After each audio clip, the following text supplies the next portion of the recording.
with a nice little background music going on.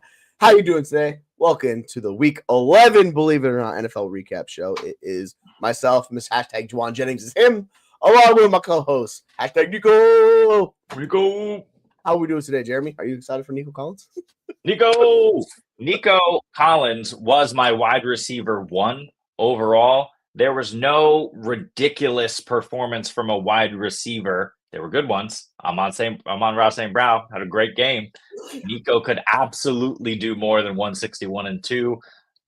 Possible. I think Nico Collins against Dallas is a smash. He's at least 1 touchdown. He's at least giving you 20 PPR points. Nico Collins to the moon.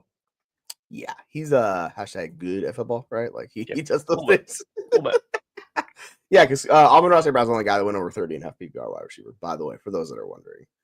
Yes, we will get to the Taysom Hill factor, known as the guy that just put up the greatest performance all time for a tight end. That guy, yeah, sure, we'll go with that. But, yeah, we're here to break down the week. We still have the Monday Night Football game, Dallas against Houston, and I know it's not very exciting with Dallas and all the shenanigans going on. We saw the post about who they're starting for Thanksgiving between the Giants and the Cowboys, and everyone's like, "Whoa, boy, I can just skip the game." And I'm like, "Yes, you can. Enjoy your time with your family," which, everybody wants that. So it's what it is. But let's start this off. We're going to talk about the game from Thursday, Washington against the Philadelphia Eagles. And boy, oh boy, those Eagles look right. They took it down 26-18, really just like kind of dominated the Commanders offensively, where the Eagles defense is showing up and being really strong.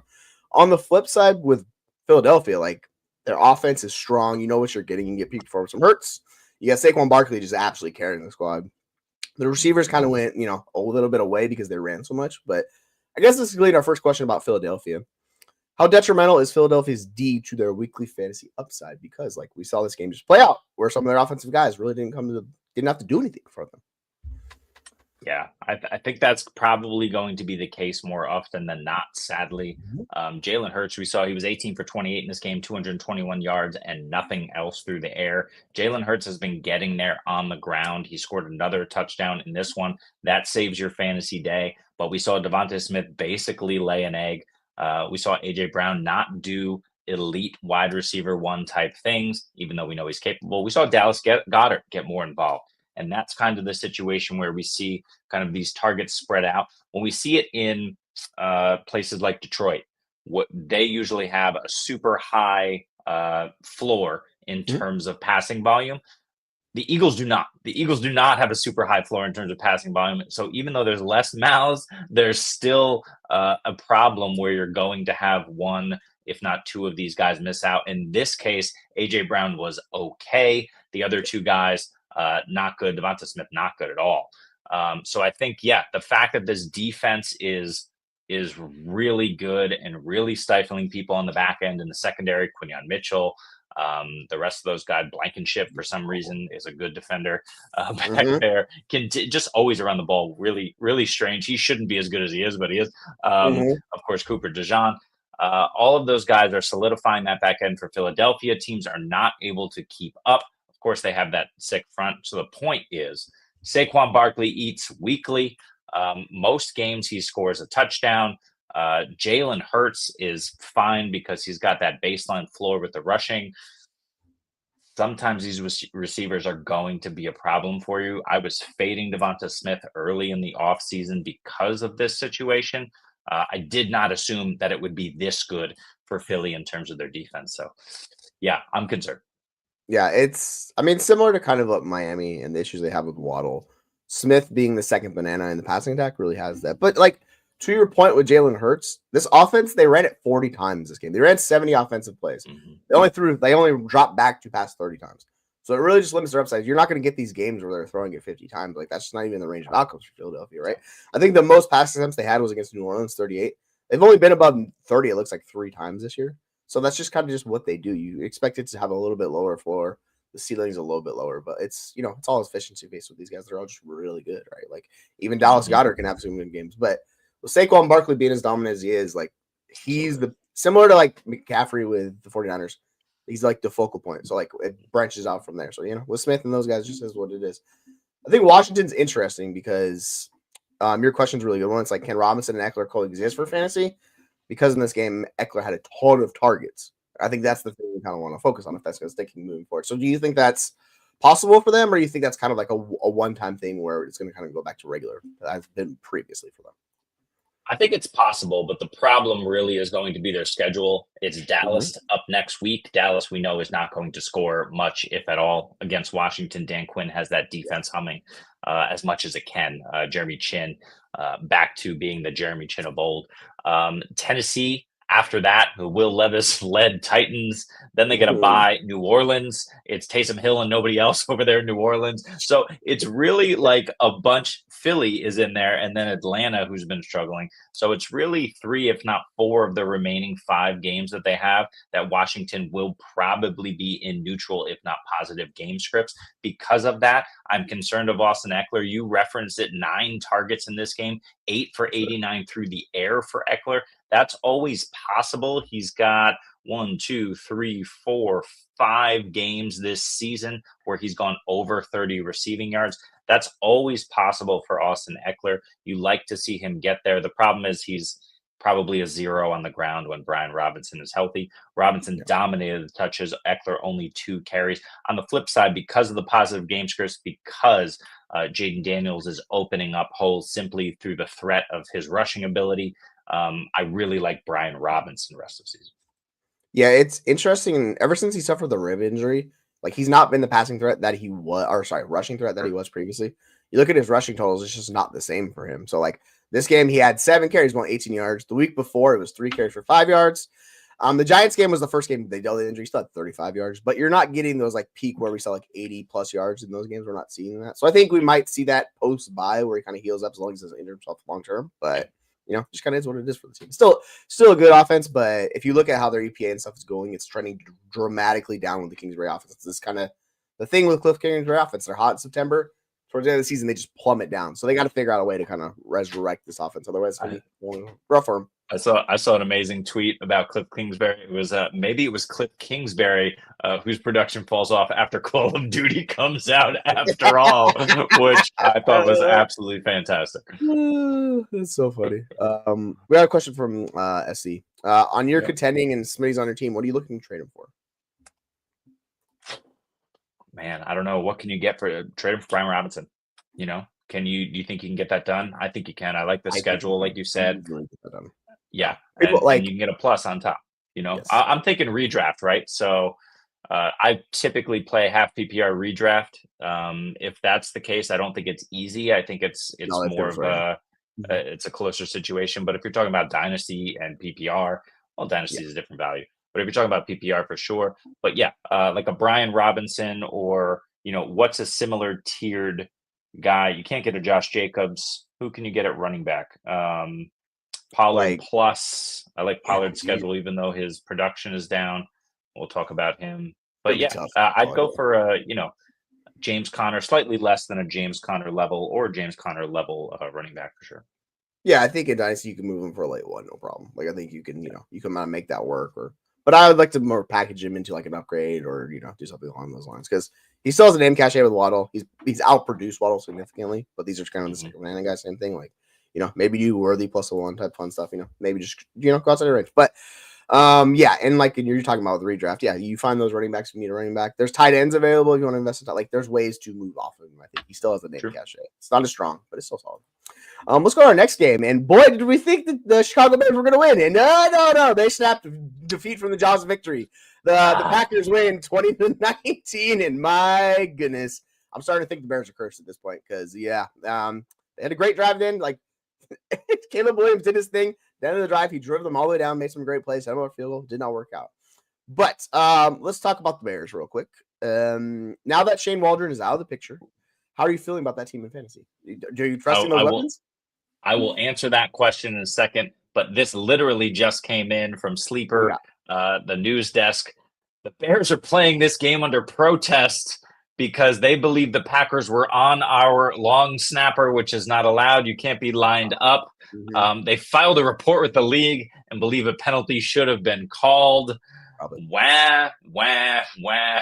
It doesn't matter. What are we doing? Just lose out. What are we talking about here? They're going to get an apology from the league. Say, sorry, we missed that, and then nothing's gonna happen. Yeah, and anyway, Shane Waldron sucks. I am glad that the Bears have all been vindicated. Who was vindicated yesterday against a decent, not great, Packers defense? DeAndre Swift, vindication. Roshan Johnson showed up. His yards per carry were not great, but he looked pretty decent, and he got the touches. Roma Dunze, DJ Moore, Keenan Allen showed up. We had a Keenan Allen sighting.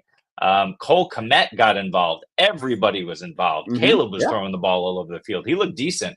And they should have won this game. And do I think that the Bears are worth more in fantasy today than they were yesterday? Yes.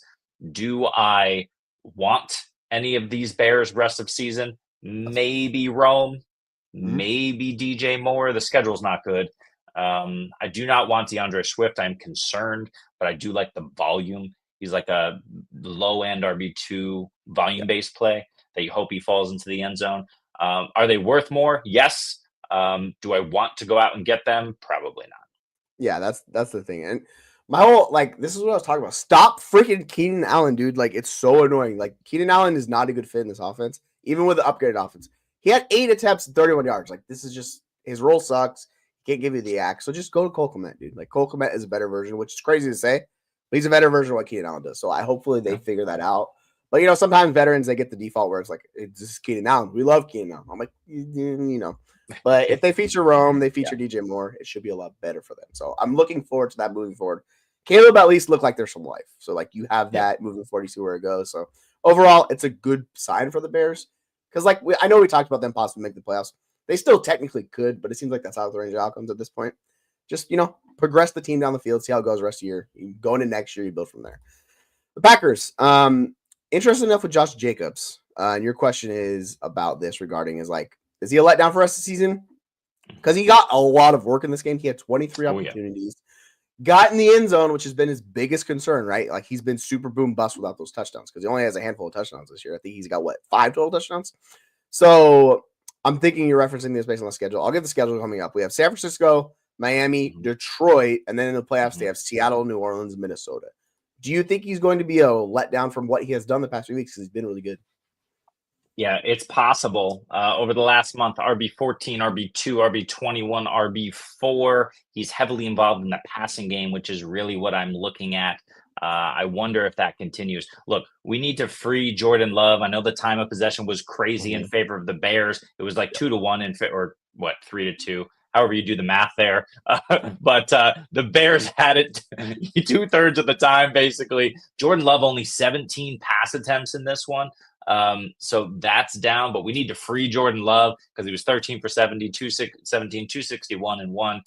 He did throw a touchdown, but against a good Bears secondary, those are excellent numbers. He got everybody involved. Christian Watson went crazy. Josh Jacobs, another 4. Jaden Reed scored a touchdown. Romeo Doubs had a nice catch. So everybody's involved. And that's really what concerns me. Josh Jacobs has the passing game on lockdown, but Emmanuel Wilson's out there far more than we want him to be. And he's involved in the passing game. And then we see some of these situations like San Francisco, decent defense. Miami has been decent. Detroit can shut down the run. So I'm a little concerned over the next couple of weeks if Josh Jacobs can maintain this RB1 status or if he will become RB2 simply because of the situation. The volume is there. I am concerned about a bit of the schedule here coming up.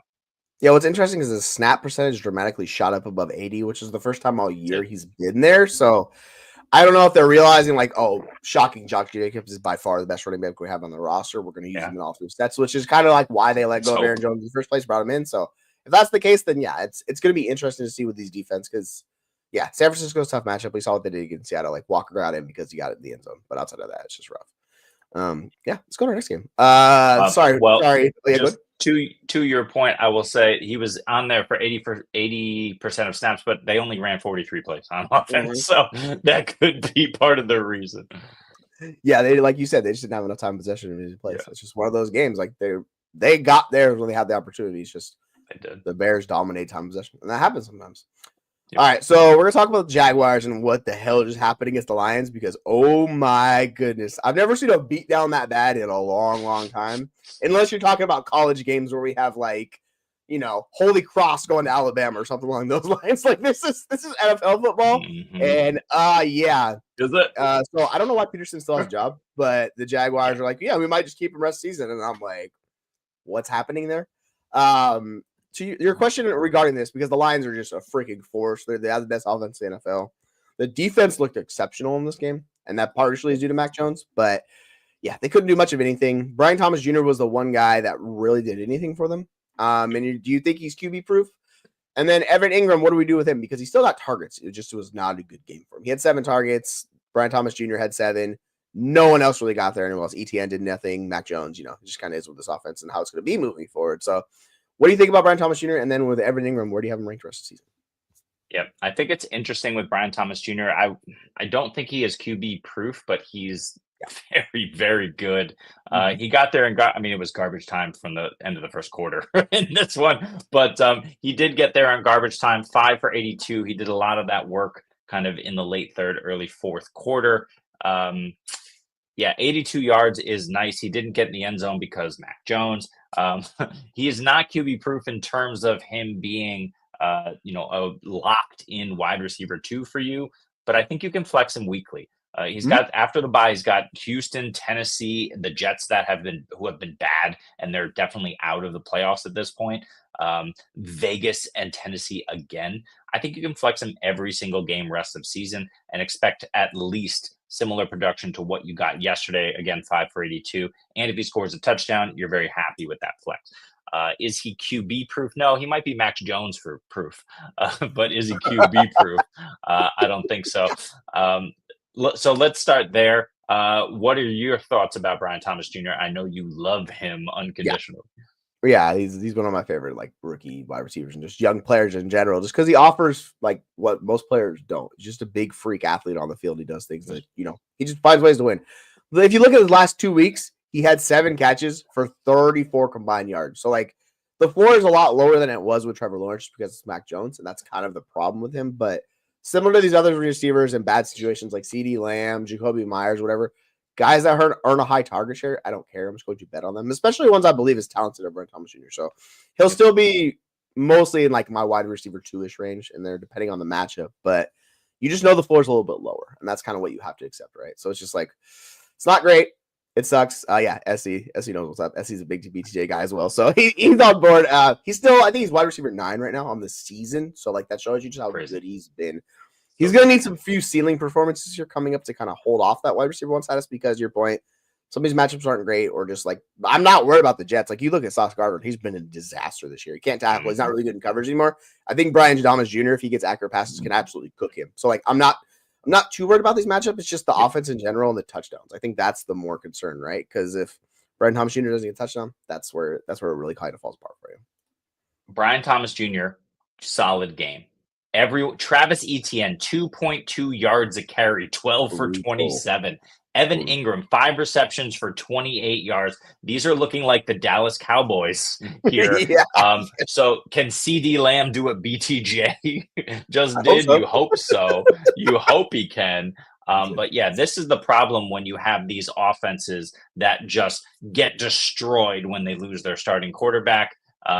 It just proves to you how good Trevor Lawrence actually is, how good Dak Prescott actually is. These guys, even though they haven't been super productive and we haven't loved them for fantasy, they've looked worse than they have in previous years. The offense just completely falls apart when you get these backup quarterbacks in, who are some of the best quarterbacks in the world, by the way. So, right. It's just the level of play is a little bit different. Yeah. Crazy. We always talk about, these NFL players, and some of them are oh, he's not good. We're saying this for an NFL player. We're not saying he goes, plays a pickup game 7-on-7. He's going to smoke everybody there. You know what I'm saying, right? Interesting enough, I think, yes, T-Law is a buy if you can get him for the right price. We talked about, on our show on Sunday, if Caleb didn't show well, I would be moving out from him immediately. But you could get a Trevor Lawrence plus for him because Caleb showed well. So you can make these deals, right, if you're rebuilding, because the weird thing is T-Law might actually come back, which I didn't think was going to come back.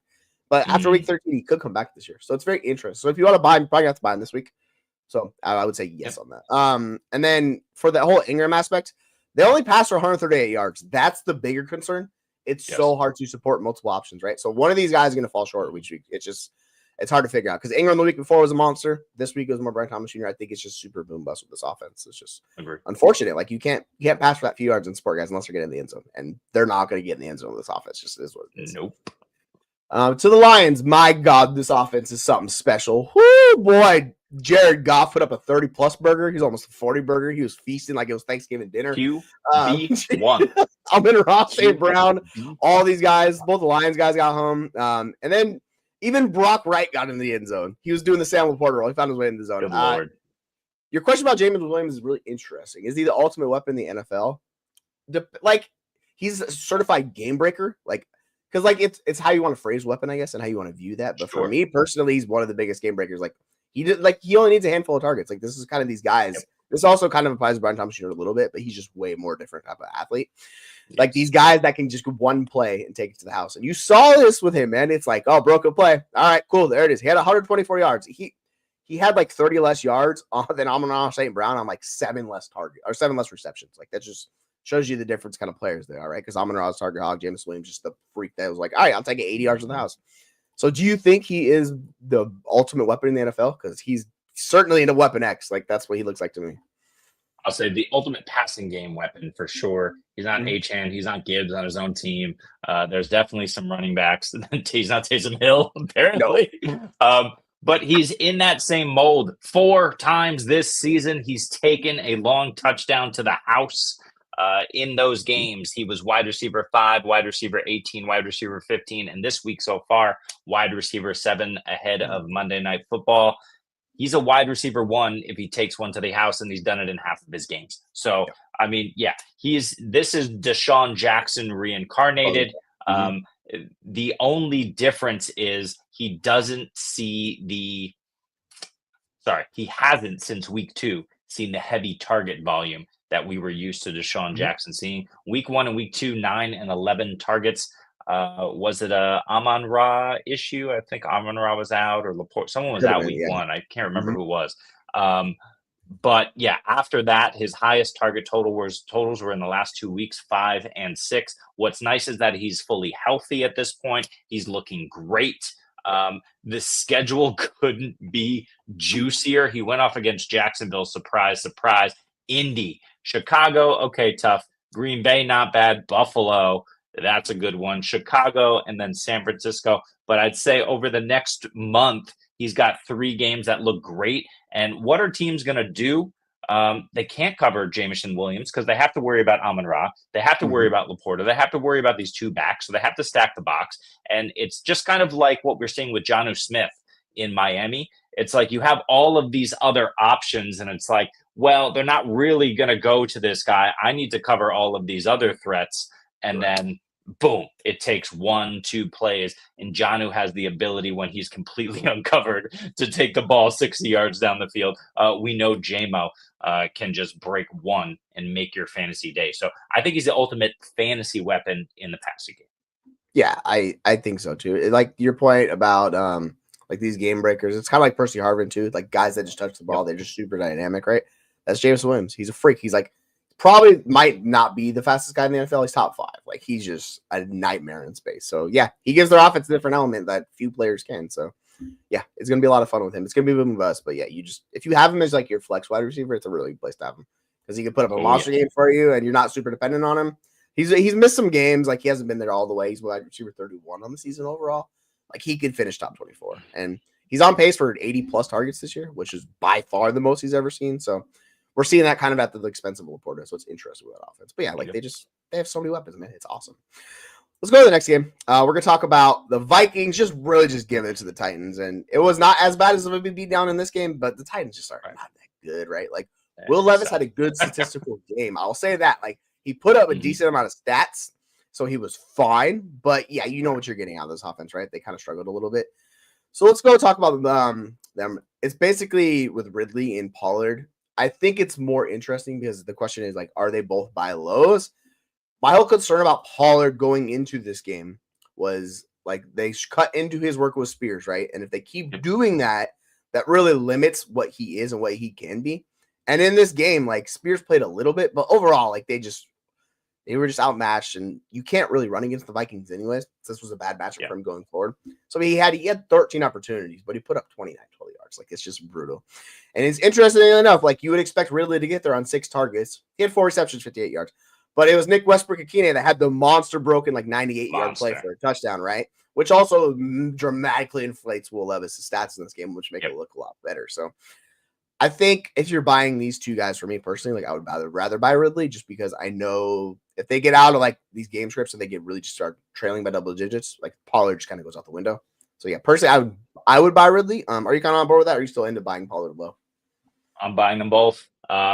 The schedule sucks the next 2 weeks. Houston, probably with Will Anderson back, we'll see, but Houston's been decent. Washington has been very good for what we expected them to be. That's week 12 and 13. Then it's Jacksonville, terrible. Cincy, terrible. Indy, terrible. Jacksonville, terrible. These guys are going to go off at the end of the season. Will Levis is going to look like a suitable NFL quarterback in those games. He's going to get the ball to Ridley. Ridley's going to score. Pollard's going off. This team is in shambles at 2-8. I don't care. The schedule is money. They're going to ride these two guys into the ground. I am buying them low as hell right now, and I'm riding them in the fantasy playoffs.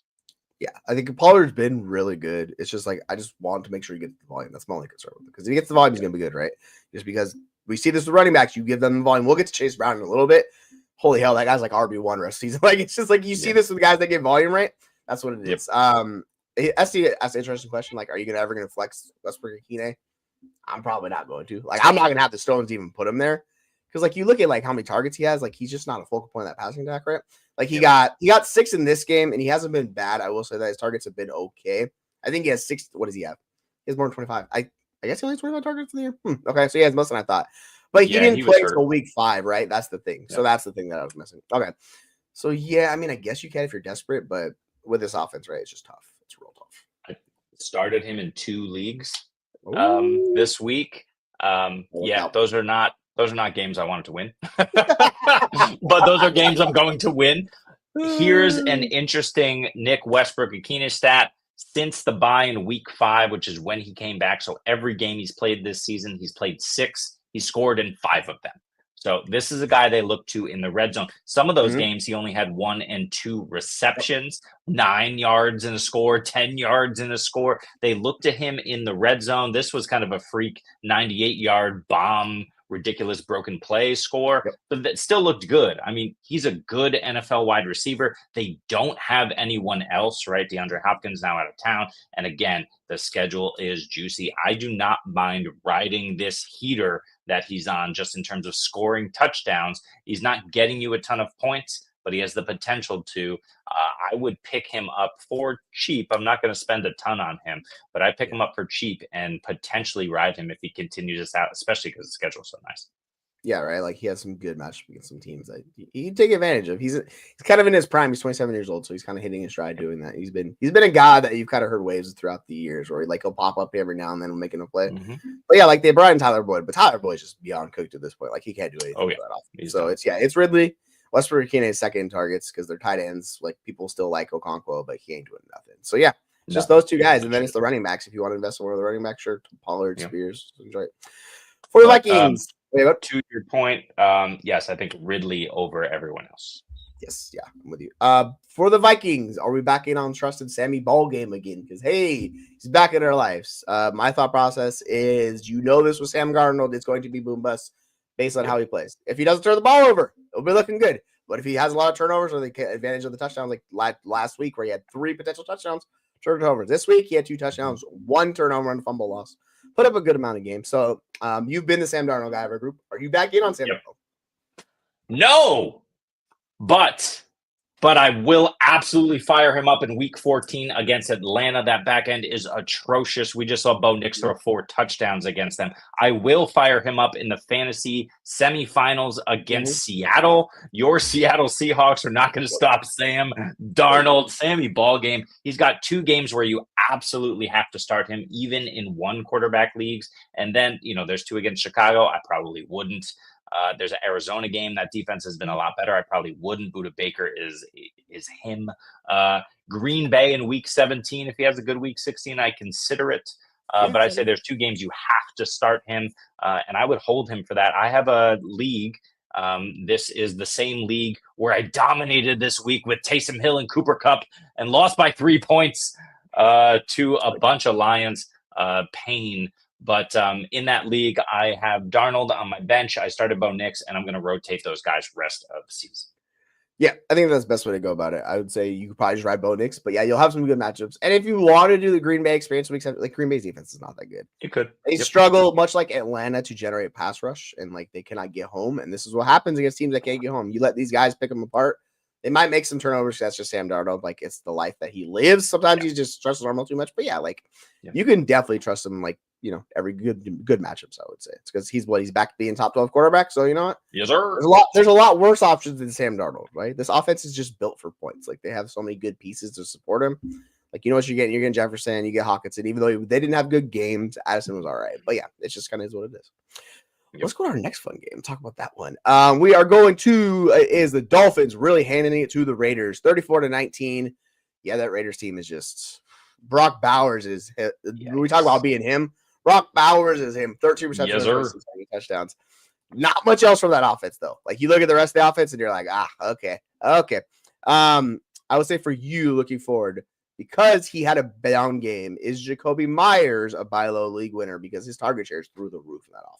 Through the roof, and that's the point. Jakobi Meyers' target share is absolutely insane in this offense. The schedule looks really nice, and there's nobody else. It's Brock Bowers. It's Jakobi Meyers. Alexander Mattison is out now. Who knows for how long? But he left injured in this game. He's not expected to play next week, which is what early reports are saying. Zamir White got next to nothing in this game. They had to bring in Amir Abdullah to even score a touchdown in this game. Jakobi Meyers is absolutely a buy low league winner. And when we're talking about league winners, he's definitely a flex option. At least he could be a wide receiver 2 option just on volume alone. And the fact that Gardner Minshew or Aiden O'Connell, probably not Desmond Ridder, can get him the ball in a position where he can score. It's those 2 guys, nobody else. So yeah, I love Jakobi Meyers, and everyone and their mother is going to be down on him. You can get him for a late third right now, I think. Probably, yeah. You got to avoid these next 2 matchups because it's Denver and Kansas City. So like, it's not great. I mean, he was solid against Kansas City 3 weeks ago. 3 weeks ago, he's solid, but like these are the worst kind of matchups to play him against. So you want to be a little patient because then, like when the calendar turns to week 14, you get Tampa, you get Atlanta, you get Jacksonville, you get New Orleans riding through the championship. So when we get to the playoffs, like Jakobi Meyers is going to be a guy like wide receiver 2 you're firing up. We know the offense is bad, but dude, they threw it 40 plus times in this game. If you're getting a quarterback throwing it 40 plus times and it's Gardner Minshew, he could be all over the place, but that gives them a chance weekly. And that's all you're asking for, Myers and Bowers, because like they'll kind of trade back and forth. For the Miami Dolphins, is Jonnu Smith going to keep this up? Because I don't know what's stopping him, man. Like it's glorious for Jonnu Smith. He gets 2 touchdowns in this game, 25 fantasy points in half PPR games. Really just great. We keep wanting Jaylen Waddle to be that guy. It turns out it's just Jonnu Smith in this offense. So, I mean, at what point do we stop keeping him outside of our top 12 tight ends? Because he's making a push to get in there, right? Like, I think what's his ranking right now? He's tight end 9 on the year. Like, this is where he's at, and he's on a heater, like you're talking about. So, yeah, I mean, if you picked him up, like you have a guy that's very high in target share. He's been involved in that offense. That sucks for Jaylen Waddle. They just whatever reason they don't like him. But hey, you insert Jonnu Smith in that role. Fancy points galore, man. It's good. I have a lot of Jonnu stats because I wrote up Jonnu in my overreactions article. Number 1, JJ Jackson says that Jonnu Smith over the last month and a half has a 22% target share in the Dolphins offense. That's average. He had a low of 14% in one game. That was against the Rams last week in week 10, which means he's had like a plus 30% target share once or twice in this Dolphins offense. It comes at the expense of Tyreek Hill's ceiling, which is ridiculous to say, but that's true because we know Achane is going to get Achane. He's number 1, right? Tyreek Hill was something like 6. He got 60 yards and a touchdown in this one. I think he caught 7 balls. He's getting the volume, but a lot of the stuff that they're doing with Tyreek is a lot closer to the line of scrimmage. He's being used on these like 3rd and short situations to get just beyond the sticks and get the first down, which is very strange and not what we're used to Tyreek Hill doing in this offense. Jonnu Smith is the forgotten man left alone when you're covering Waddle. You're looking out for Achane. You got Tyreek Hill, all over the field, double, triple covered at times. Jonnu Smith is just left alone. And that target share is insane. 95-yard games this season. Jonnu Smith has 2. Tyreek Hill has 1. And so it just goes to show you all of these things combined, show you the usage here. Like you said, I don't see what's stopping him. The schedule isn't stopping him. The scheme isn't stopping him. They're not really throwing to Odell Beckham much. They're not really throwing to Malik Washington much.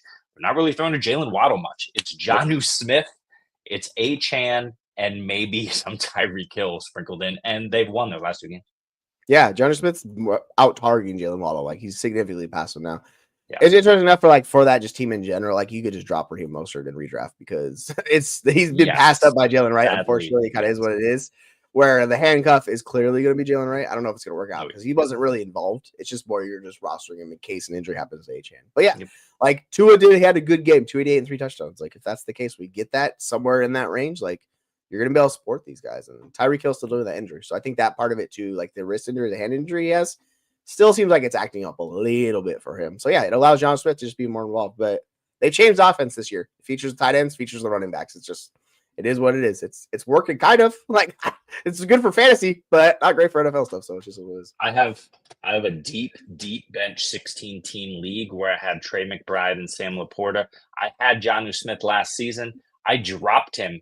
Nobody picked him up in the offseason for a month or 2. I picked him back up. I have those 2 guys and Jonnu Smith in a tight end premium league. I am living the high life right now. Jonnu Smith going nuts. Yeah, in my home league, my home dynasty league, 2 years ago, I cut Kyren Williams before the season. It was a disaster of a move that cost me. Yep. And then this last offseason, I cut Jonnu Smith. He gets picked up. But I'm like, I just got to stop cutting, guys. It's not going well in that league. But, get it, man. Such is life, right? Let's go to the next game. Speaking of Kyren Williams, the Rams take down the Patriots 28-22. And, I mean, your boy, Drake May, looking real nice for the Patriots. Let's talk about them for a second because – you know what? He's keeping that offense viable. Now, it wasn't the best game in the world for them, but he put up a lot of yards, which is very important to support fantasy options. So we'll talk about Rhamondre. He had 20 carries, 73 yards on the ground, and he had some, receiving game as well, 4 receptions for 16 yards.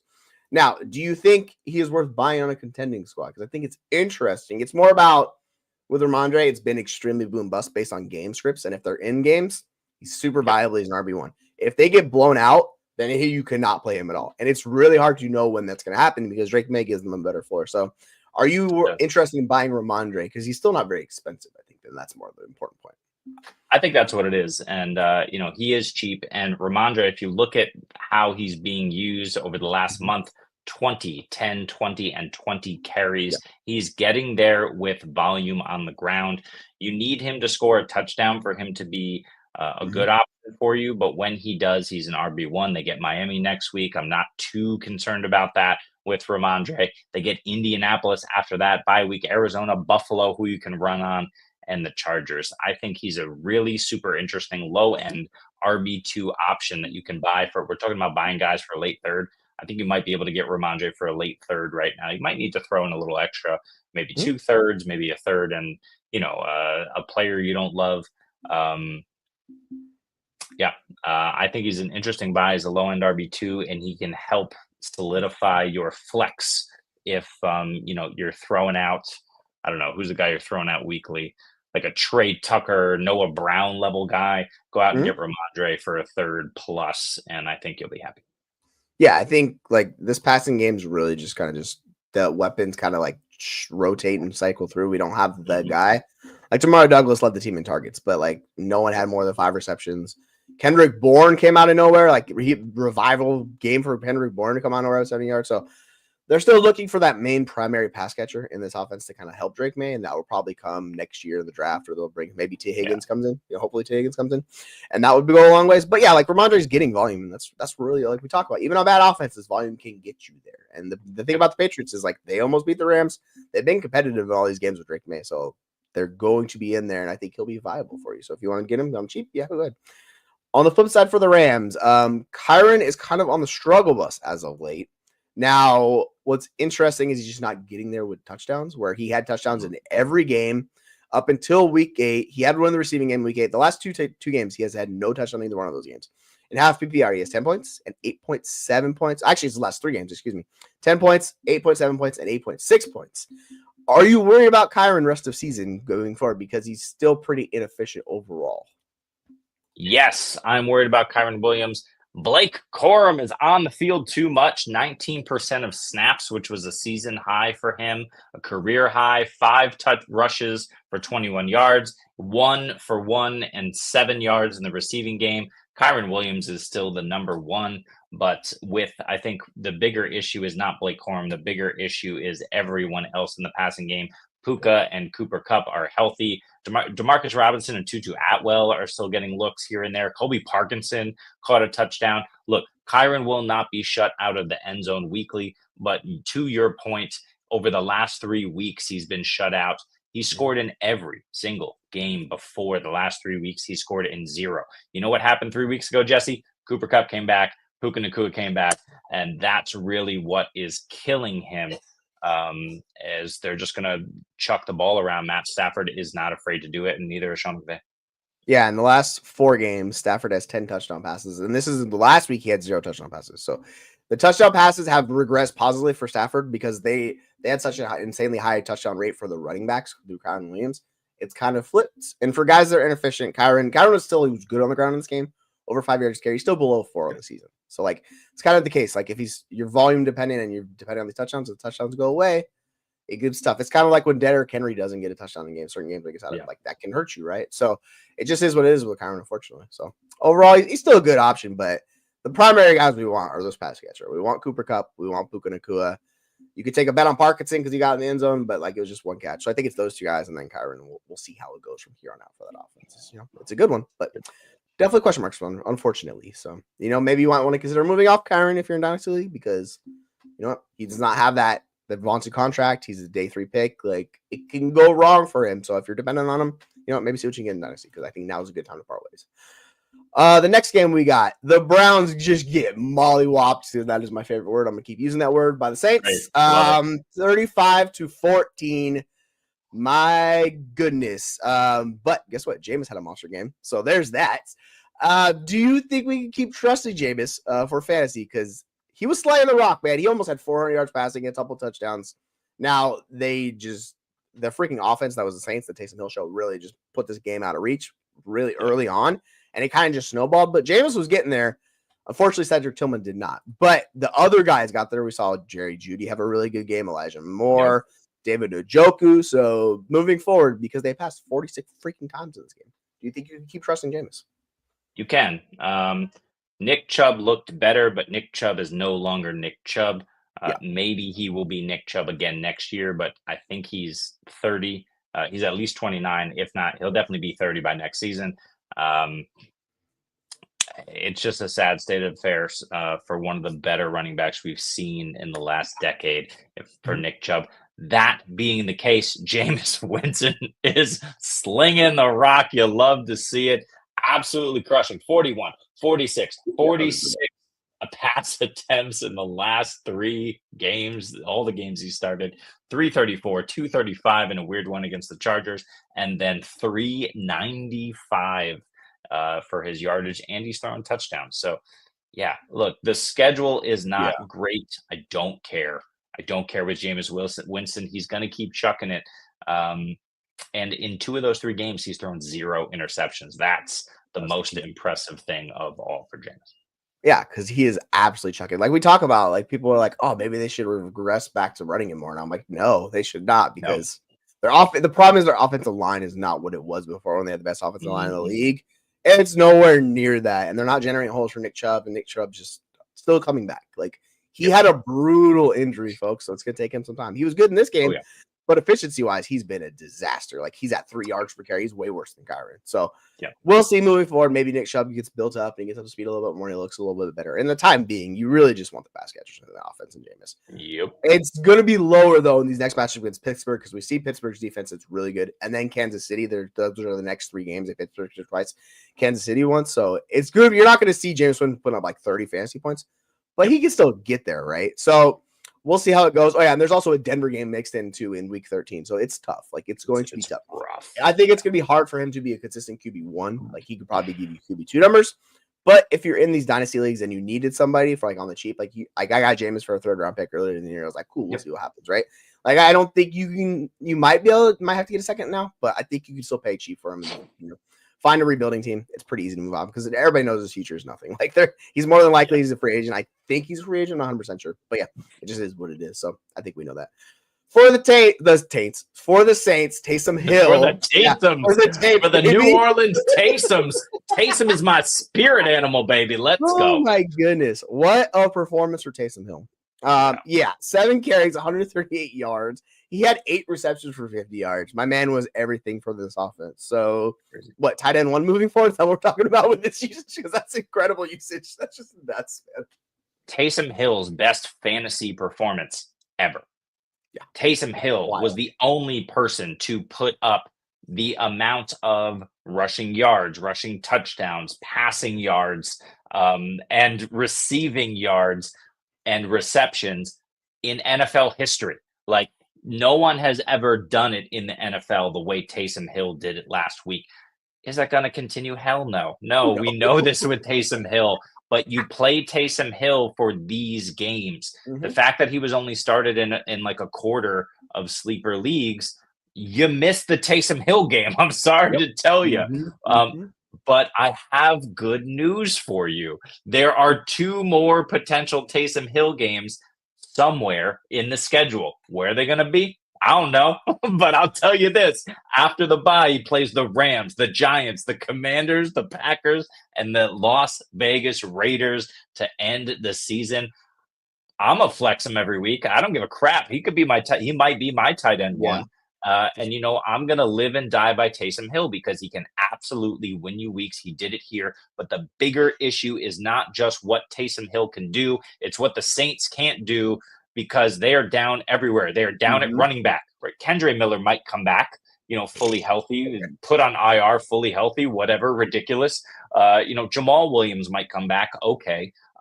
Chris Olave might come back. But guess what? Those guys might not come back. And if they don't come back and they remain this depleted, Taysom Hill is a must start.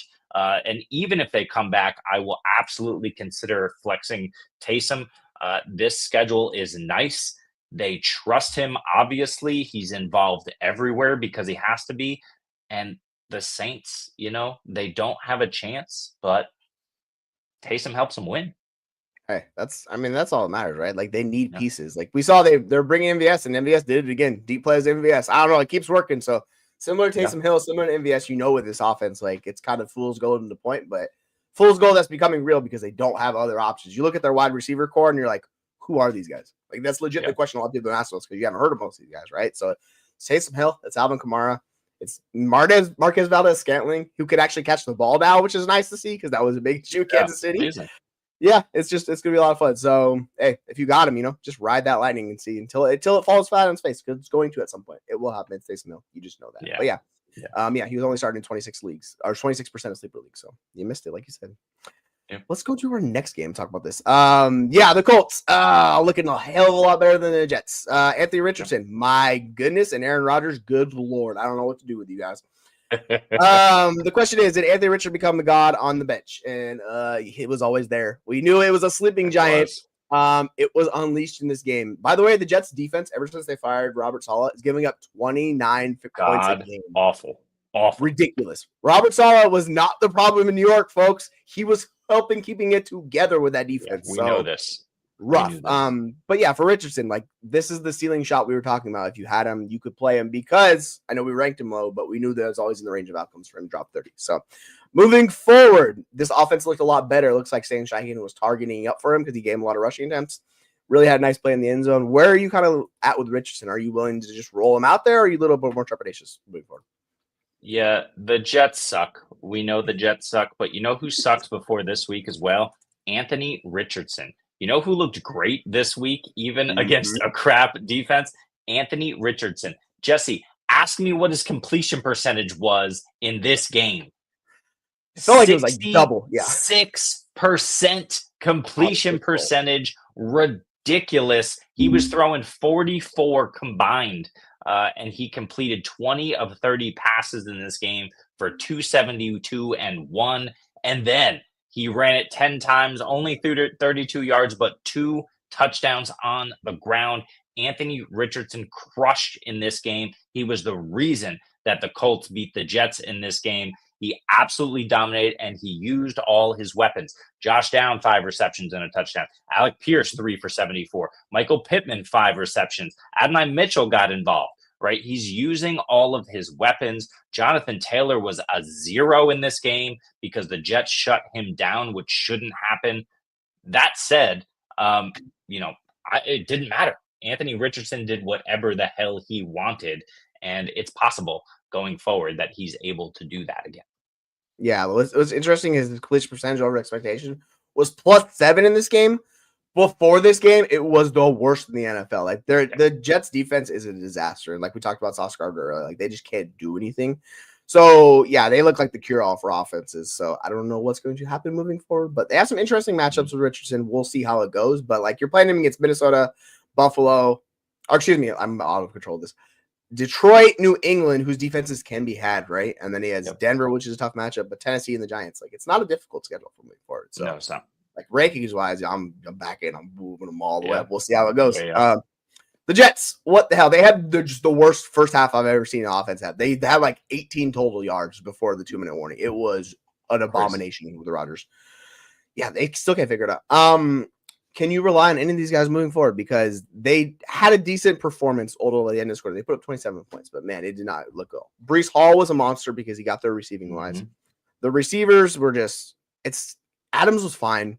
Garrett Wilson had 18 yards in this game on 4 receptions, 8 targets. It's just abysmal. It's really tough. They have the big 3, but like usually one of the guys will get there, the other 2 weren't like on a week-to-week basis. And it seems like that's what's happened. So I mean, I don't know what to do with this offense moving forward. It's just like I think we just have to lower expectations until they figure it out, which might not be this year because Aaron Rodgers does not look like the same player. No. And the schedule's so juicy, which really sucks. Seattle coming off the bye in week 12. Week 13 is Seattle, Miami, Jacksonville, the Rams, and Buffalo. Breece Hall should be the one guy. I want to say it's Breece Hall. I don't know. I don't know if it's Breece Hall. I mean, he finished as the RB2 this week. 1 touchdown on the ground, 1 touchdown through the air, 7 targets for 7 receptions and 43 yards through the air for Breece Hall. We know he's capable of this. He's done this about half of his games throughout the season. The problem is, sometimes Aaron Rodgers just doesn't want to check down. The problem is, sometimes Aaron Rodgers just wants to hold on to the ball and wait for it to develop downfield, but he doesn't have the time to and he gets sacked. I mean, he looks absolutely abysmal in terms of his pocket presence. He doesn't have the mobility he used to have to get out of the pocket and escape the rush. He gets sacked way more than he should, way more than he ever used to. And because of the pressure, you talked about Garrett Wilson. He had 18 yards in this game. The ball was thrown behind over the head of Garrett Wilson. It skipped it to him once or twice as well. More than I've ever seen from Aaron Rodgers. He just doesn't have the protection. And these guys are open. But yeah, is it going to be Devontae Adams? Is it going to be Garrett Wilson? Is it going to be Breece Hall? I don't know. I couldn't tell you. Am I buying Breece Hall? Maybe. But I don't love it. This Jets team is not making the playoffs. They have nothing to play for. I don't like it. That's the difficult part, right? With Rodgers specifically, he's already got 26 sacks at this point in the season. He's usually running around like the low 30s and high 20s. He's going to blow past that this year. He might be going in the 40s this year, and it's just he can't evade. He can't do much of anything. So it's just it's really unfortunate. Sorry, I didn't mean to do that. Yeah, like I'd say so. Like it's with Breece Hall, he saw 84% of snaps, basically 90% of opportunities in this game. This is how it should be with Braylon Allen. Like Braylon Allen's a fine rusher, but he's nowhere near the player that Breece Hall is, and Breece Hall gives him the best chance to win. So. Like they talked about this on the 301 podcast. Like there's certain runs that work really well for Breece compared to Braylon. They need to feature those more because they're different type of rushers, right? So like we'll see. I don't know what you do with Braylon Allen. You can't play him. Like it's just you just got to. He's a stash. I think so too. Yeah, that's just his life. Well, let's go to our next game. The fun Steelers and the Ravens. Whoa, boy, the Steelers. They just find ways to win. Like it's Mike Tomlin. Congrats. Like he is orchestrating a masterclass and not sarcastically this time. Putting it together. They are more than likely going to win that division. We'll see. They have a game against the Ravens coming up later, but it's just good stuff from that team overall. The flip side, the Ravens offense struggled more than it has. That's the most shocking thing of this game. Only 16 points. They missed the 2-point conversion. For these pass catchers, Mark Andrews back to 60% of routes run, which is what the big concern was because Isaiah Likely is out. They bring Isaiah Likely out, and there goes the Mark Andrews ceiling. Is it Zay Flowers or bust for you? Because I think it is for me. Yeah, I think it is for me. I mean, the thing is when you're talking about tight ends, it's kind of a wasteland. We're talking about firing up Taysom Hill weekly. So, it's a wasteland rest of the season. Mm-hmm. Who are you going to play? Dalton Schultz, or are you going to play Mark Andrews? I think I'm going to play Mark Andrews in that case. Mm-hmm. He's just a good tight end. He's utilized in the red zone.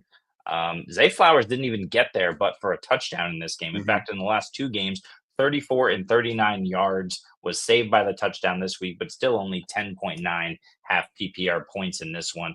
The schedule doesn't line up to look great. They play Pittsburgh again in week 16. They got Philly in there. They got the Chargers next week.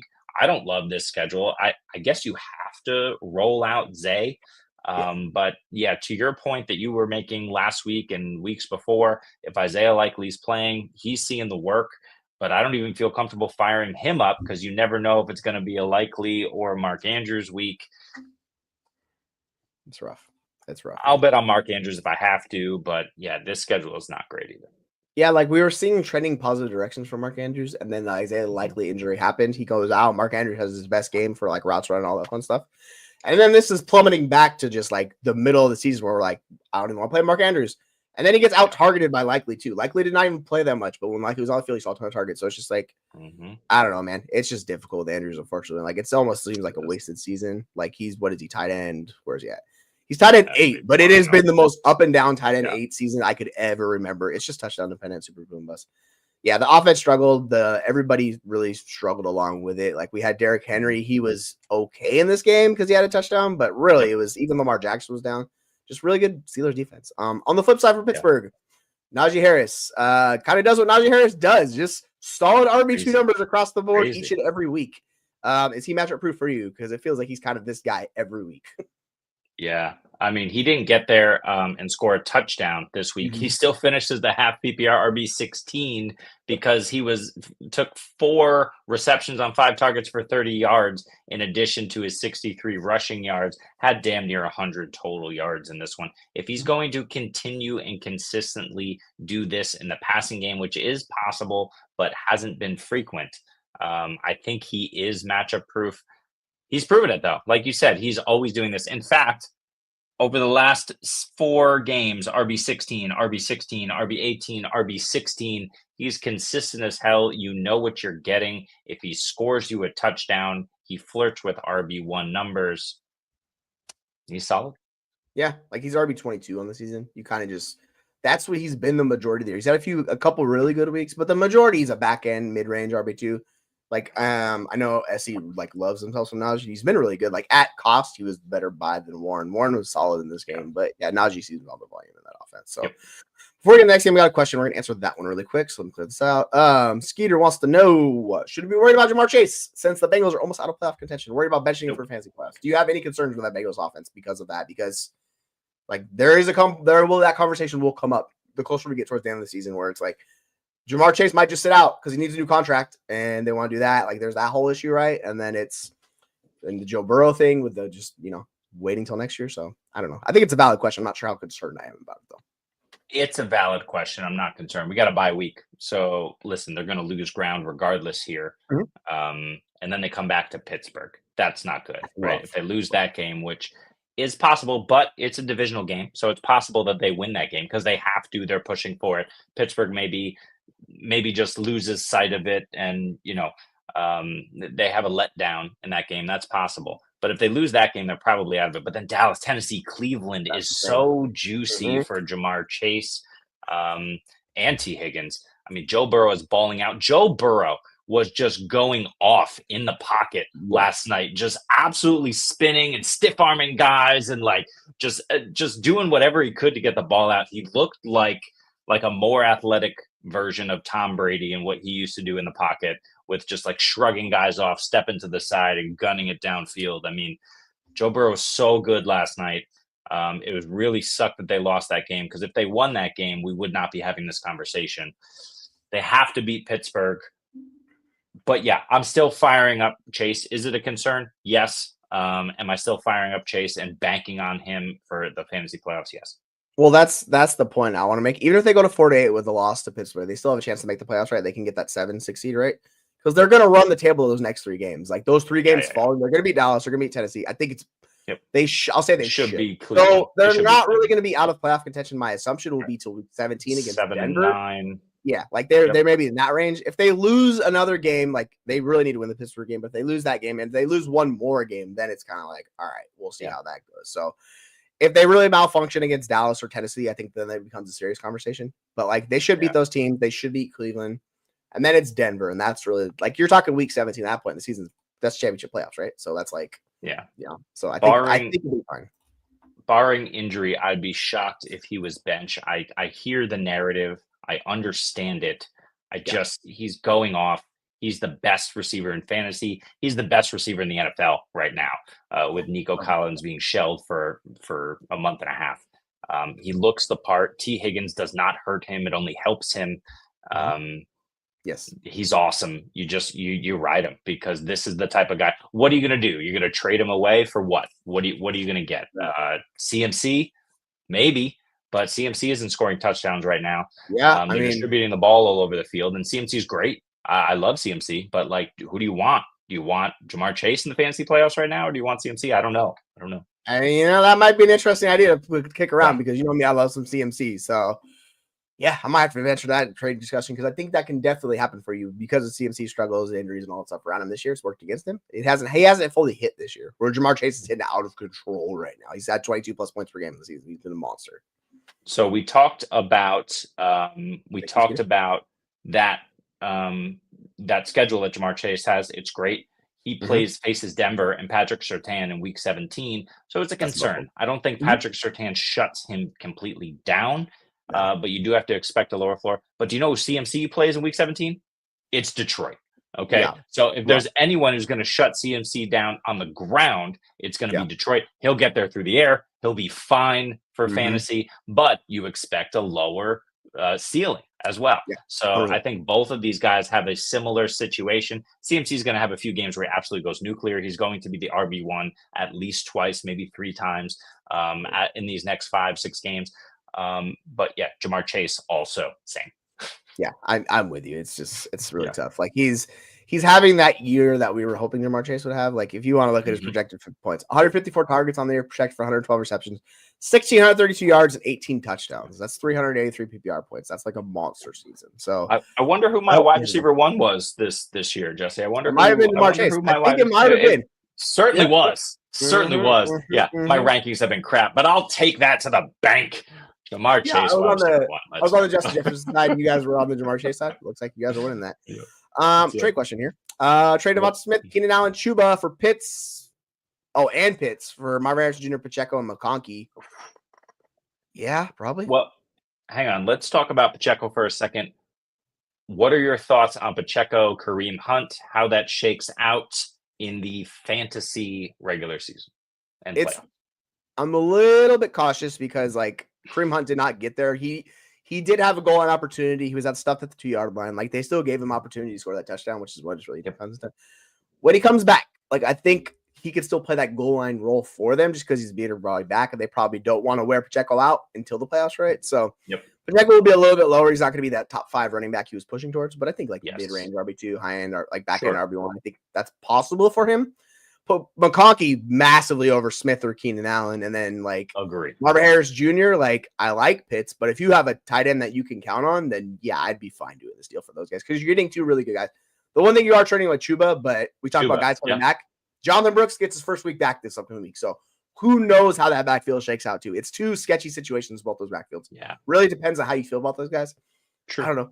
I think they got to at least play Jonathan Brooks. I don't know if that cuts into Chuba's ceiling, then it's kind of the same situation with both these guys, right? So I think it's more the DeVonta Smith, Keenan Allen side for McConkey and Marvin Harrison Jr. Like I'd probably take those 2 guys just because you can't trust Keenan Allen. Like it's a nightmare. So that's where I'm at. Where are you at with this deal? I agree with you. I would prefer Chuba over Pacheco rest of season. I just think that Jonathan Brooks is going to get his, but I think Chuba, we know what we've seen out of Chuba. We know Dave Canales loves him. We know he just got paid. They're going to use him. Pacheco, I think they're going to use him, but when are they going to use him? When do they have to use him? They're 9-1, but they got beat significantly. So maybe they want to, get Pacheco more involved a little bit earlier. I would prefer Chuba over Pacheco, but you're right. The wide receivers on the Pacheco side clear by a good margin. So take the deal. Yeah, I'd be fine with that. And yeah, like we talk about like teams that are out of contention benching guys, it really doesn't happen. Even guys coming back from injury, like we saw this with Justin Jefferson last year. They brought him back. They're like, no, you're playing Justin Jefferson. DeVonta Adams, 15 the year before. These guys, like, I know we play these scenarios because we do the dynasty stuff in our heads, but like teams want their guys on the field, and they don't really want to miss time. So you have to almost like talk these guys out of it. It's really hard to do that. Possibly T-Law's coming back. Where the reports he's supposed to be back after week 13, I think. So we'll see. But this is what we're talking about. The season's so cooked for them. They should just keep him chill. I don't know if they're going to, right? Because they're probably wanting him back out there. So it's just like, who the hell knows, man? Well, here's what we really need to consider. Doug Peterson, by all accounts, is gone, right? It's a bye week for them this week. Mm-hmm. By all accounts, Doug Peterson will be fired in the next 2 days, right? If that occurs, that means that there's roughly almost 2 full weeks to get an install for the Houston game, right? Mm-hmm. This is a division game. They certainly know who they're facing, and Houston is a good team. So Jacksonville is going to want to bring it. And they're going to need to bring it with something more than whatever it is that Mac Jones provides. So do they want T-Law back in that time frame? I think they do. Will they push him back? I do not think they will. So it depends what happens there. But listen to the schedule. Tennessee in week 14. The New York Jets have been terrible and are out of the playoff chase in week 15. The Raiders in week 16 and Tennessee again in week 17. If T-Law comes back, he has a nice path. I don't love it because I want to play T-Law. I love it because I want to play BTJ and Evan Engram and Travis Etienne if I have to.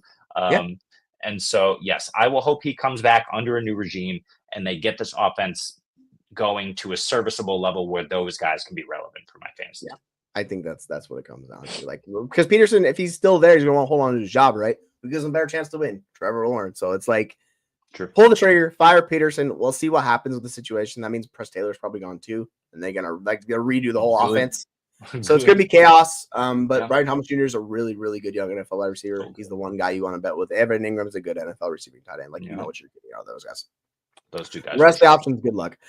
All right, so we're gonna talk about Falcons and Broncos. And my goodness, this was my concern with the Falcons defense. They can't pressure the quarterback. They are bottom 5 in pressure rate among NFL defenses.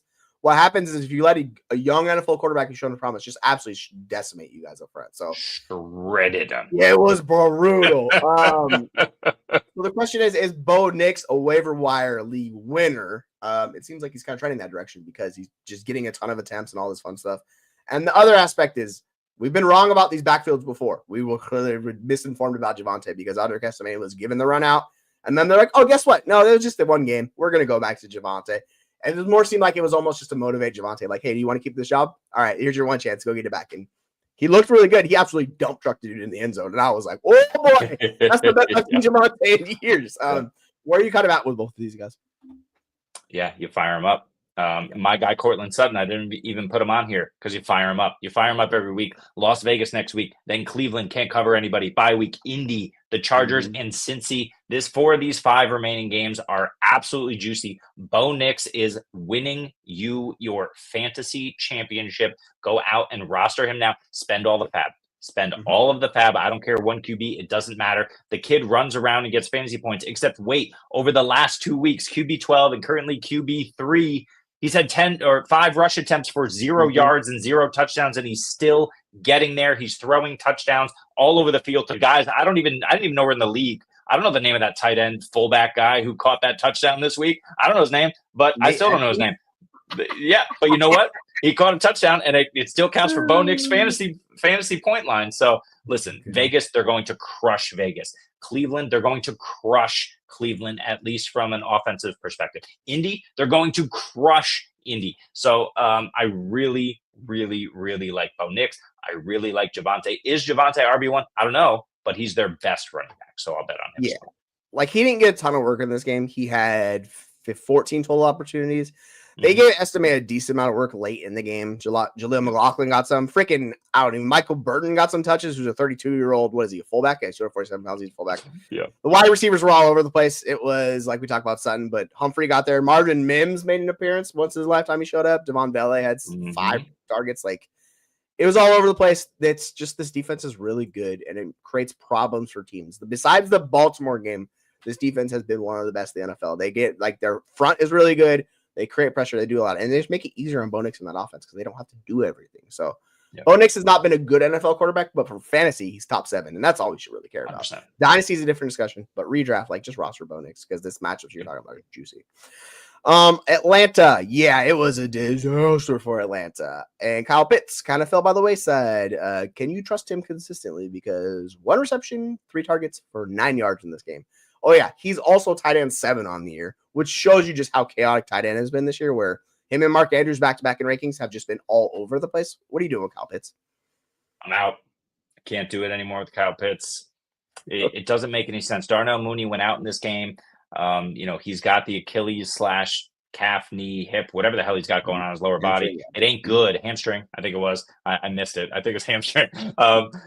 But when he goes out, guess what doesn't happen? The ball doesn't find its way to Kyle Pitts. It goes to Ray McLeod instead. Drake London is the clear 1. Darnell Mooney is the 1B when he's on the field and healthy. The schedule lines up where it's decent enough where they should be okay. Kyle Pitts should be fine. Guess what? He's not fine. You cannot trust Kyle Pitts. Can I sell him? I don't think so. I'm going to try. I don't have a ton of Kyle Pitts because it just hasn't ever come together for him. This is like the Evan Engram situation, right? He had his first season where he absolutely balled out, and then he had like 5 seasons in a row where he did absolutely nothing. This is Kyle Pitts. He needs a completely different situation. He needs to be moved to a team that wants to feature him and figure it out and build an offense around him like Evan Engram did. So if that happens, great. Until that happens, I'm out. In 2026, he will be a free agent. He will be 26 years old. That will be the breakout season wherever he goes. Look at my chops. Look at your chops 2 years from now when he's worth nothing. Yeah, exactly. Buy a loan next year as he's in the 5th year of his rookie deal. Does shit. And then, it's rough, man. Tight ends. We talk about tight ends all the time being disaster, which is make Brock Bowers so special. Doing it in just an awful situation does not matter. Like, he's doing better than Kyle Pitts did, and it's going to be a lot better. Kyle Pitts had the injury and really derailed everything moving forward from that point. Yeah, just the offense. They had freaking, how many passing yards they had? 173 in this game. Like, they had nothing on the ground. It was just crazy. You almost have to just wipe away this game. The news on Mooney is it's supposedly not a major hamstring. He's supposed to be fine. We'll see. I'm still knocking down rankings a little bit because he's dealing with the Achilles. He's dealing with the hamstring. Like, that's multiple injuries, lower body. So we'll see. Ray McLeod could be more involved. But yeah, Drake London, he got Patrick Surtain. It did not go well. Bijan. Yes, Bijan did not have a good game either, unfortunately, but he got there. He's the one guy that was like, you're like, not he did get there. All right, let's talk about my Seahawks taking down San Francisco. Geno Smith doing the damn thing. Interesting enough, they did not score any points until freaking Nick Bosa left the field. So they were shut out. Nick Bosa leaves the field, and Seattle was like, oh, we can move the ball now. This is glorious. Weird how that works. Let's talk about JSN and the Seahawks because, hey, he's been balling out for them. Led the team in targets once again, 30+%. This is back-to-back games. He's looked really good. The concern was with DK back. Is he going to be the volume hog he was? He was the volume hog. 10 receptions, 11 targets. So for JSN moving forward, has he arrived? Are you confident in him for the rest of the season? I want to be. I really want to be. DK Metcalf is still the alpha here. 7 for 70 for DK in his first game back from injury. Looked great.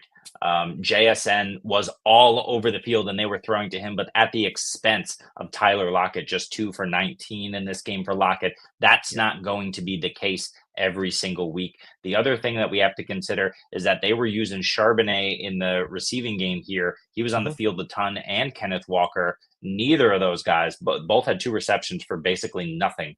They just couldn't get anything done. Shorter on the field, and Lockett was not getting any separation. JSN was all over the field. He looked great, but I think this is more of kind of a scheme thing against San Francisco where they needed to move the ball and put up points versus what we'll see weekly. That said, I'm gonna play the shit out of JSN coming up. I mean, look, Arizona, not a great matchup. We'll see, but the Jets They get Arizona again, Green Bay, Minnesota, Chicago. It's not a phenomenal schedule for JSN. I'm going to bet on DK over JSN. Yep. I really want JSN to have broken out. I don't know. My answer is maybe, but I don't trust it. Yeah, like I'm with you. This is what I wanted to see. They clearly featured in this game.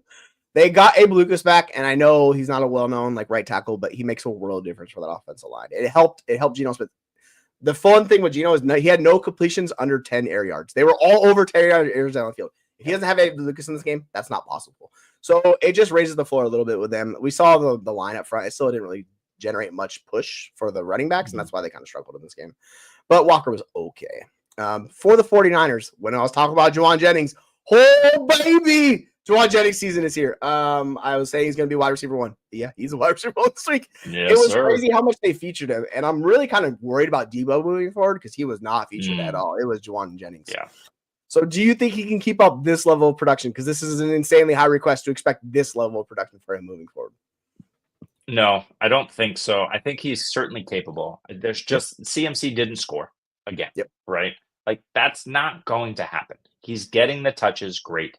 But yeah, 10 for 91 in a score on 11 targets is ridiculous for Juwan Jennings. Yes. Kittle coming back will not really hurt that bottom line too much. Kittle is living off of efficiency. He's only seeing 5-6 targets weekly regardless. Debo, like you said, is the shock of shocks not being more involved in this game. I don't know what the hell's going on with Debo. They need to get him more involved. Generally speaking, for this offensive function, they lost this game. Juwan Jennings had a great game, but like, Debo is a game breaker. You know, we talked about Jameson Williams being the ultimate weapon. Debo might be the ultimate weapon. Why the hell are they not using him like they used to use him in the past? I don't know what it is. But no, I do not think that this continues. I get it. I've been betting on Juwan Jennings, betting against him. It hasn't worked so far in the last 2 weeks. He's a great player. I just don't see it long term. Yeah, 39% target share for Juwan Jennings is freaking absurd. This is like peak Cooper Kupp, peak Devontae Adams stuff. And in the week before, it was like 32%. Like they clearly like Juwan Jennings. When you look at advanced metrics like win rate, advanced separation, he's like top 15 in both of those. He's been really, really good. I think the injuries are piling up for Debo this year. They're kind of going in the later. He's had multiple injuries. He's still dealing with them. In the time being, like, I'm going to rank Juwan Jennings above him. Obviously, I'm going to push him down because they clearly needed Kittle, who's that difference maker. They did not have him. And when you lose Kittle, it's a massive drop off to their other tight ends. So, like, I think that's a bigger deal for him. But yeah, like, Juwan Jennings is going to be borderline wide receiver 1 for me in these upcoming weeks. We'll see what Kittle comes back. I might knock him down a little bit. But yeah, like, if you have him, you have found gold. So I would just keep riding him because, you know, they're not getting Brandon Ayuk back till middle of next year. So it could be next year. It could be Pierce Hall and Juwan Jennings as a wide receiver 1, wide receiver 2. Crazy. Which is wild. Yeah, so it's good stuff. Let's go to our next game and talk about Buffalo dethroning the undefeated Kansas City Chiefs. Yes, sir. 30-21.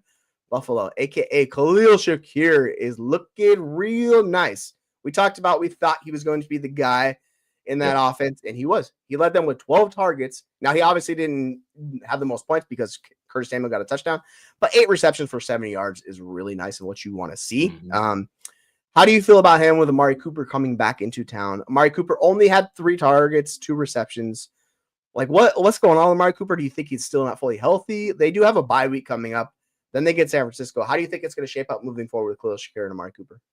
Yeah, so this is the Kansas City Chiefs defense. This is what they do. They kind of shut down the outside. They force everything into the middle of the field. We know that tight ends go nuclear against them. We expected that from Dawson Knox. It didn't happen, but it did happen with both Khalil Shakir and Curtis Samuel in the middle of the field. Slot receivers also go off against Kansas City. We talked about this. We love Shakir. We love Knox for this reason. We did not expect Curtis Samuel to be the Curtis Samuel of old and to be as involved as he was. He scored the touchdown in this game. So that kind of lowered the ceiling of those other 2 guys. But this is what we expected out of that Kansas City defense. As a result, like you said, just 2 for 55 from Amari Cooper on 3 targets. But that insane one-handed catch down the sideline. Amari Cooper looked healthy enough. And I think there are much, much better games to come. The question then becomes, can we trust Khalil Shakir going forward? If it's Dawson Knox, yeah. If it's Dalton Kincaid, I don't know. Dalton Kincaid hasn't really gotten it done. He's done it in spurts with a high volume target share. I think Kincaid is that, PPR monster underneath guy, but he's not going to be the guy in the red zone getting into the end zone often unless he breaks one. The usage is nice, but yeah, I have serious concerns about Khalil Shakir moving forward with Amari coming back. Yeah, what's interesting, he's a top 21 wide receiver. And since week 7, he's had 7 targets, 10 targets, 7 targets, 9 targets, and 12 targets. They clearly like him. And I know in the offseason we were betting on him and Curtis Samuel, and boy, did I get that one wrong. I was like, yeah, it's Curtis Samuel. Like, they paid him a good amount of money, but so, you know what? Sometimes, it's nice to see that he's the guy that they could trust in that offense, at least until they get it figured out with Cooper. And like, they need Keon Coleman back. Keon Coleman's been a big part as well. So he's going to lower the floor and ceiling too, because he's been good for them as well. Both him and Coleman and Shakir offer them yak, which is really nice in that offense. Cooper really doesn't. I think what I'm worried about with Cooper is like season long, these metrics are not looking good for him. So unless we're just going to write off this season as injury plagued, he is 30 years old. He's kind of reaching that cliff for a wide receiver. So that could just be happening for Cooper, unfortunately. But, I want to see it and see what happens from there moving forward. For the Kansas City Chiefs, it's nice to see them lose because they were living lucky as hell this entire year. A lot of close games. But Patrick Mahomes did not perform too well. Patrick with 2 turnovers, some really big turnovers in this game. Less than 200 yards passing. And, like, what are we doing with Mahomes moving forward? Because it's just been all over the place this year. Yeah, this offensive line has not been what they have been. They've got some guys, Wanya Morris and Sumachia, or whatever the hell his name is. Oh, yeah.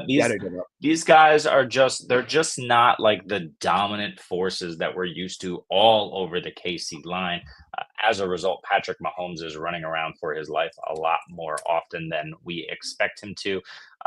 Buffalo has developed a pass rush. Von Miller's barely on the field, but AJ Epinesa, Ed Oliver, all of these guys are getting home. It's really impressive what they're doing. And Terrell Bernard being back in the game absolutely is a game breaker, game changer type player. He got the game winning interception. He's all over the field in the middle of that defense. So it makes sense what happened. All of that said, Patrick Mahomes still had a decent game, 23 of 33, only 196, but 3 touchdowns, and then those 2 picks. So I just think, like, you see it all the time, right? So let's compare Patrick Mahomes and Baker Mayfield. Baker Mayfield playing out of his mind. You know what? That offensive line has been phenomenal this year. Even when Wirfs went down, it's still been holding up in Tampa Bay. You cannot say the same for what's going on in Kansas City. You see what's become of Aaron Rodgers because he doesn't have a line. You see what Kirk Cousins is dealing with.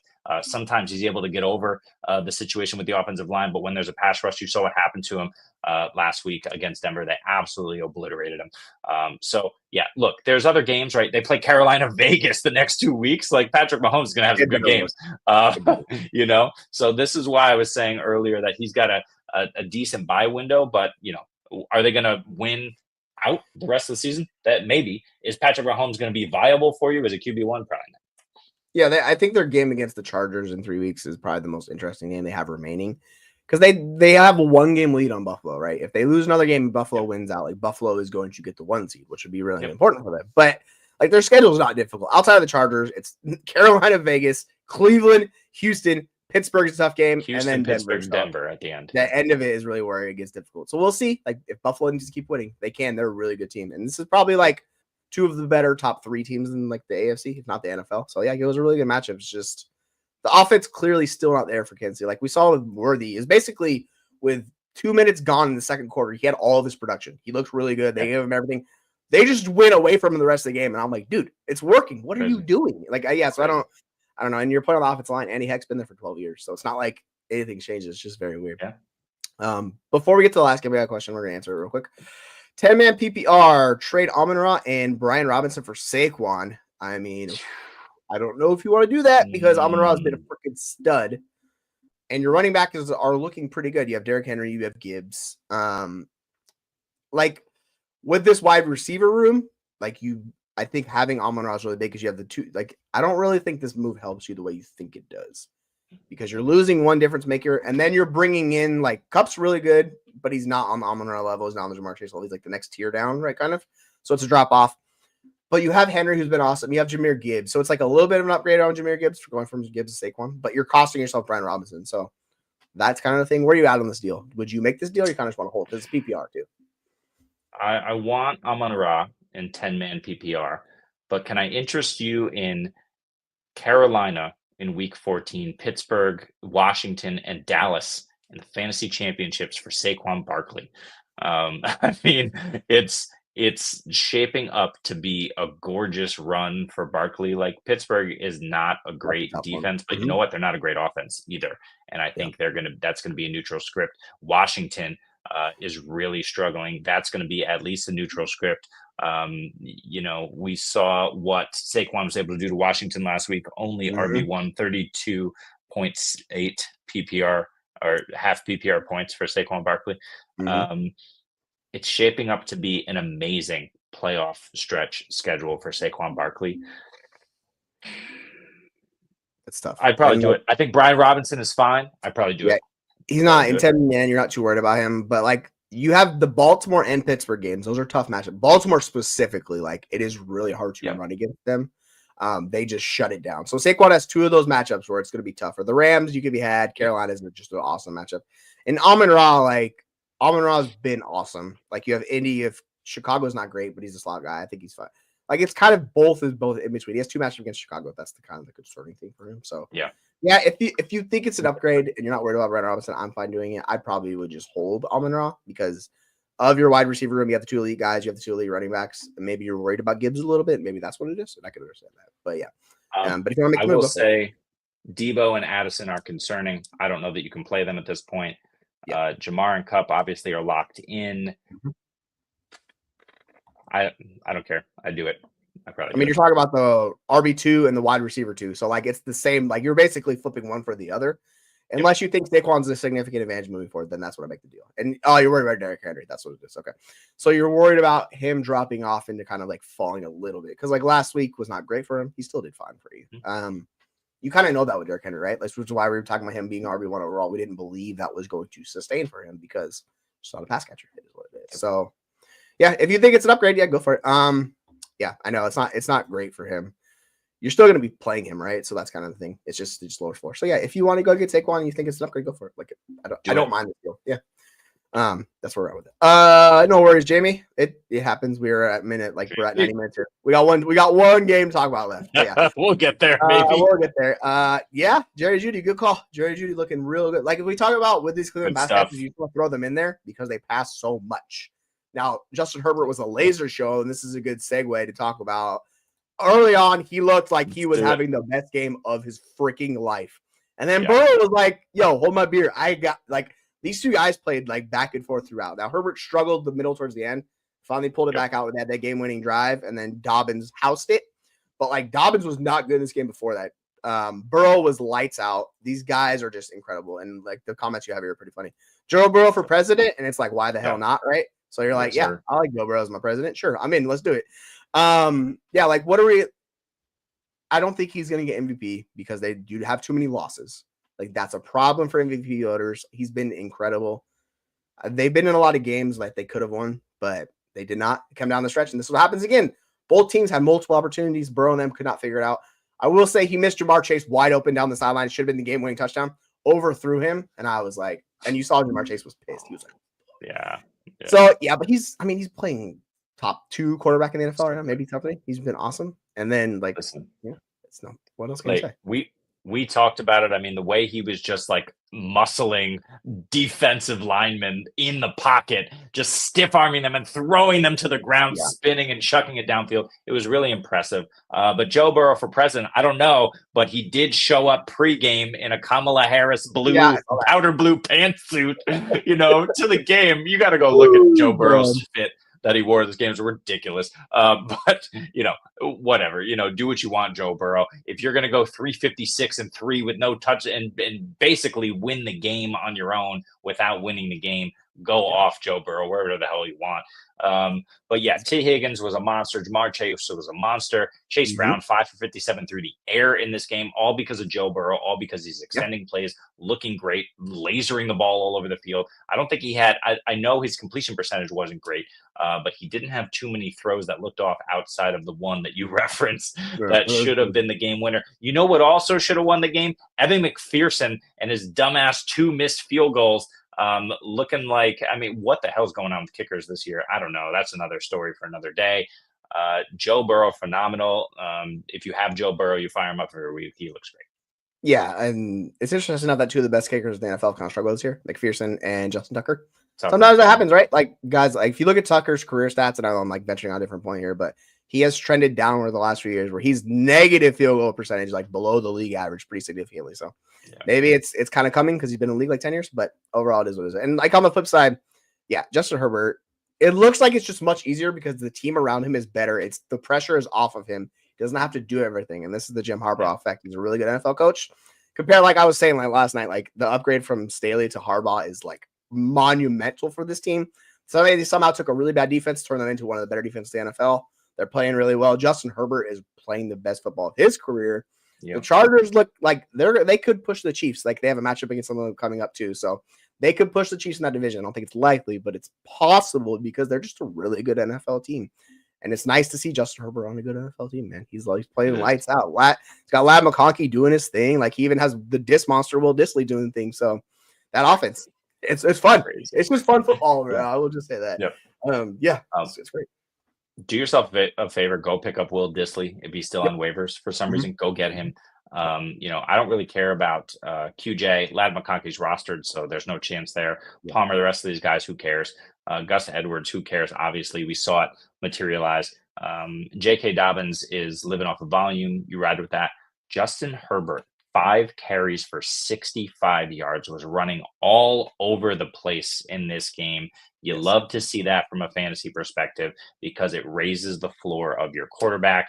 You've got to love it. Justin Herbert was great. You fire him up with Joe Burrow. Yeah, it's if you got those guys, particularly like Herbert was faded to oblivion this offseason. Burrow a little bit less, but both guys were down on by the community, and they have been two of the better quarterbacks in the NFL. So if you got on them, like congrats to you because you were living life. Especially if you have them in like a Superflex league, you're like, yeah, this is cash money, folks. I'm going to dominate the league. So yeah, it's looking really well. I got to show this one. I got to show this one to Scott because I hated it. We needed our jerseys. Scott, the points in this league at 115 is a good game. I lost by 3 points. I started Taysom in the flex, as a tight end because McBride was out. Got me all the points in the world. I got dominated by the Lions. 3 Lions going against me. Absolutely crushed. Taysom Hill. It hurts so bad, but it felt so good. Taysom, the best player in fantasy this week. Yes, he's awesome. Hey, Scott, you see the team I'm wearing? There's no fucking way I'm wearing a 49ers shooter. I'm just telling you that right now. It's not happening, bro. I love Juwan Jennings for fantasy, but to put that jersey on, like I gotta do some sacrilegious things. I don't want to do the Seahawks fan. I will get this on by my family. So yeah, we just ain't gonna do it. But listen, we got to get out of here, but let's rapid fire through a couple of these questions real quick.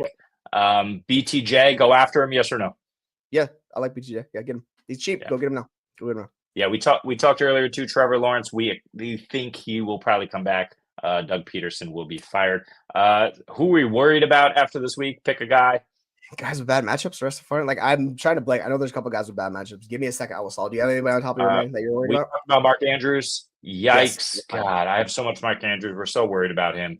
It's really just a shame what Isaiah Likely does to his overall target share. I don't think Likely is anyone that you're ever playing because you just don't know when he's going to go off. But I know the Ravens had a down game. I just think Mark Andrews, it's a shame. Yeah, I'm worried about him. Yeah, they have the Jaguars have a really bad rest of season schedule. The wide receivers, so do the Bears. I'm worried about those guys. Running backs, like Dobbins has been really good, but Tennessee guys, I just really am terrified of Pollard and Bull Spears. Like I don't think it's gonna work out for them. But like quarterbacks looking at schedules, it's Caleb and Love. Like Love has a really bad schedule, so his floor and ceiling could come down, unfortunately, which sucks because he's been really good. Agree. DeVonta Smith and Richardson or Darnold for what? You better get a damn good wide receiver. Yeah, you bet. This is dynasty. I'm just not doing this because Anthony Richardson could but if you're talking about a Justin Jefferson in the world, then sure. I was interested in that type of deal, right? Redraft, yeah. I don't mind moving on Ekeler on redraft just because you don't know the ceiling or the floor because it's one game, right? So yeah, if you can get Darnold in redraft and a really good top 5 wide receiver, yeah, go for that. I think that works out really well for you. So and this was a great matchup. Richardson plays Detroit next week. That could go one of two ways. Either he's just okay or he's absolutely atrocious. He's probably not going to have a phenomenal game in that one. So yeah, trading him after a big week, not a terrible idea. Scott is going to win his leagues with Saquon Barkley. Yep. Absolutely. Worried about Derrick Henry. Yep. We talked about that one. Jamie, start from the beginning. We appreciate you, sir. If, like Jamie, you want to start this from the beginning, you missed us, please like, subscribe.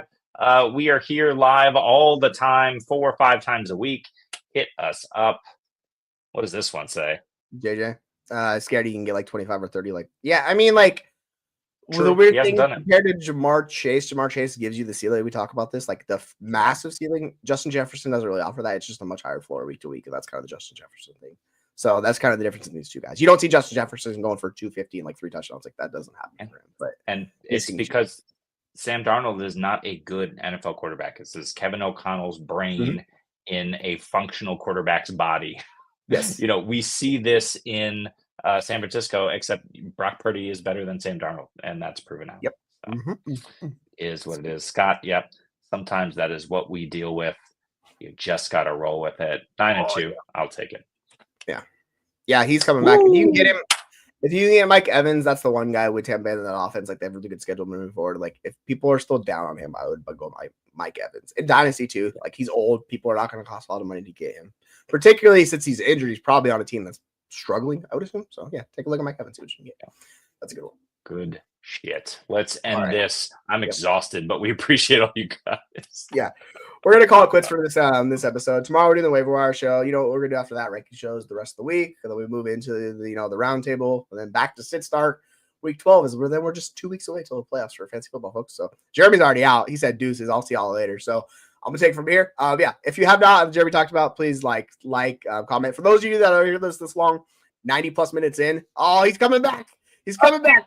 I'm back. If you're in this back this long with us, if you have not already subscribed, we would very much appreciate it. Yeah, so all the support you guys give us, this is what we're talking about. We're at 555 subscribers, 555, baby. We're moving on up. Maybe we get 600 in the next couple weeks. We'll see how it goes. But yeah, for Jeremy, as I keep rambling, SE, and why am I blanking on Aaron's name? There it is. The four of us, we'll see you later. So take care, folks.